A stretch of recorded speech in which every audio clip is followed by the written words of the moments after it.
Ayiza o'ziga bino qo'ygan takabbur qiz edi. Otasidan ayrilgach, juda g'amgin bo'lib qolgan edi. Bir kuni qo'shnisi Ayizaning oldiga yugurib keldi. Otam og'ir kasal, balki so'nggi damlarini yashayotgan bo'lishi ham mumkin. Sizni tezda chaqirib kelishimni aytdilar. Sizga aytadigan juda muhim gaplari bor ekan dedi. Ayiza qoshlarini chimirdi. Kambag'al odam menga nima ham derdi.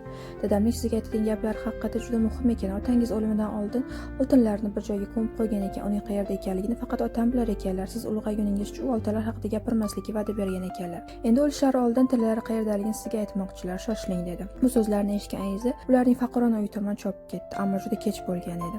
Ayizani o'zidan juda jahli chiqdi. Qilgan ishdan qattiq afsus chekdi. Bu o'ziga bino qo'ygan qizni yo'qotgan narsasi faqat oltinlar edimi?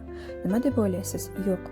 Agar bu yomon xulq-atvordan voz kechmasa, oltinlarni yo'qotgandek jannatdan ham mahrum bo'lishi aniq.